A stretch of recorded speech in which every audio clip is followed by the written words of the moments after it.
Mwanzo Project, in partnership with Samaritan Strategy Africa, has observed a significant mindset change of Mbuguni people at household levels through empowered biblical worldview training sessions. In Kambia Tanga Juu village, there has been a shortage of clean water for a long time, largely caused by seasonal drought and floods during rain seasons. Normally, villagers walked long distances in search for water, which was not safe for domestic use. Before Mwanzo Project started its intervention in the area, villagers of Kambia Tanga Juu had been granted water from a local investor, poultry factory namely Kili Agro, with the condition that they dig water trench by themselves. But they took no action as they had a dependency mindset, waiting for the government or donor to give them funds to dig the trench. Samaritan Strategy Tanzania inafanya kazi pamoja na World Vision, na pia tunashirikiana nao katika mradi wa Mwanzo ambao uko Mbuguni. Tumetrain watu mbalimbali ikiwemo viongozi wa makanisa, wa misikiti, viongozi wa jamii na wanajamii kwa ujumla. Kuna mradi mmoja wa kambi ya Tanga Juu, kijiji cha kambi ya Tanga Juu walifanya wanajamii waliohudhuria training, na waliona tatizo kwenye kijiji chao kwamba tatizo lilikuwa ni maji masafi kwa ajili ya matumizi ya kila siku. Kwa kweli kabla ya tujaletewa bomba tulikuwa tunapata shida ya maji. Sehemu ya kuchota maji ni mbali. Unakuta unatoka kwenye majani, unakuja umechoka, bado unanyanyua ndoo tena uende kwenye maji na maji ni mbali. Haya, unakuta umenunua labda nguo yako nyeupe, unashindwa kufulia yale maji sababu inagimbaa. Maji ukiangalia huwezi kuyanywa, lakini inabidi uyanywe hivyo hivyo. Saa nyingine unakuta maji ni machafu, inabidi tuweke majivu ili hata awe meupe kidogo uweze kuyanywa. Unakuta yale maji tunawapa watoto wanashikwa na amweba. Mtoto anashikwa mpaka na typhoid. Si wenyewe watu wazima tunashikwa na typhoid kwa ajili ya hayo maji. Kwenye kitongoji chetu kulikuwa kuna tabu ya maji safi na salama ya kunywa. Maana watu walikuwa wanachota maji ya visima vifupi haya ambayo pia hayajapimwa.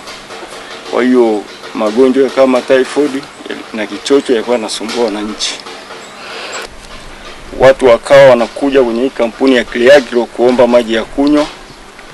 Sasa kimsingi kuna urefu kidogo kutoka huku kwenye makazi ya wananchi na huku kampuni.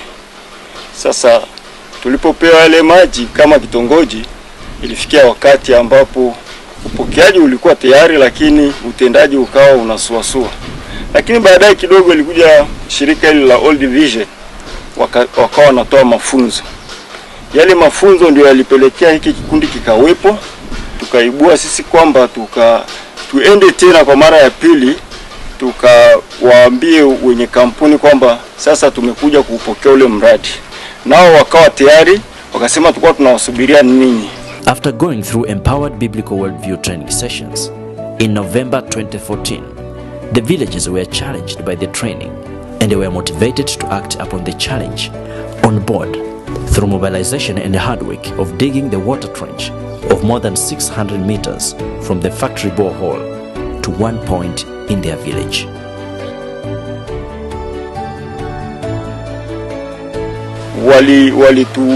Tupa fundi wa kwao ambao ni mtaalamu wa mambo ya bomba, akapima kutoka hapa site mpaka kwenye makazi ya wananchi kule kijijini. Ndipo tukaanza sasa kazi kufuatana na vile vipimo tulivyopewa na yule fundi. Basi ile kazi kwa kweli ilikuwa ni kazi nzito. Kuchimba mtaro, ukiangalia wao ni wakina mama, wengine wana umri mkubwa. Kwa kuwa tulishapata mafunzo yale ya ujasiriamali, tuliendelea hivyo mpaka tukakamilisha ile jambo. Tumeshirikiana na World Vision vizuri, na hawa wana kikundi wamefanya kazi kwa moyo mkubwa sana. On April 2015, the villagers at Kambia Tanga Juu started using clean water from the source, receiving more than 10,000 of non-stop clean water daily from a short distance, benefiting more than 800 men, women and children. Matarajio yetu ni kwamba sasa maji safi na salama yatapatikana kijijini pale. Habari ya yale magonjwa ya typhoid itakuwa imekwisha kimsingi.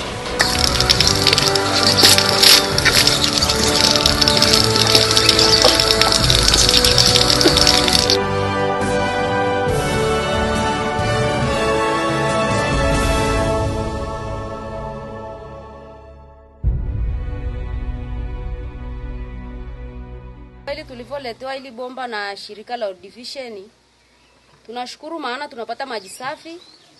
Unakuta saa nyingine tunatoka kwenye majani hatuchoki, maana bomba liko karibu tayari na watoto wanaendelea vizuri kiafya. Maji yetu ni maji salama, ni maji safi na salama. Kwa sababu tumechimba visima vimeidhinishwa kabisa, maji safi na salama.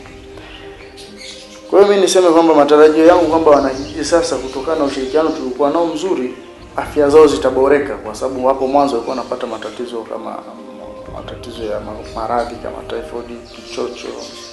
Watoto wao watapata afya nzuri, wazazi watapata muda mrefu wa kufanya shughuli nyingine bila kukaa kufikiria kuna tatizo la maji. Wananchi wanapata huduma ya maji safi na salama ya kunywa pasipo tatizo lolote, na maji haya yanatolewa bure, hayalipi kitu chochote kwa mwananchi yoyote yule atakayehitaji maji. Anachota kama mtu mwingine yote pasipo kudaiwa chochote wala kulipa chochote. Kwa hiyo mpaka kufikia sasa hivi huduma inaendelea ya maji, na mpaka vijiji vya jirani sasa hivi wanaendelea kupata huduma hapa ya maji. Kutokana na mazingira ya mvua iliponyesha, maji yote kwenye mito yameharibika.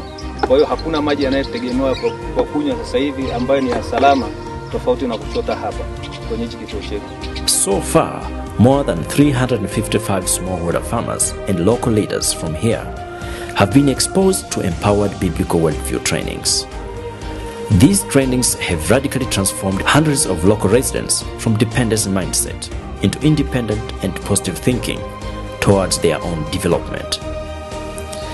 The training sessions have empowered the participants to be able to formulate both economic and social development projects in response to challenges facing them for many years.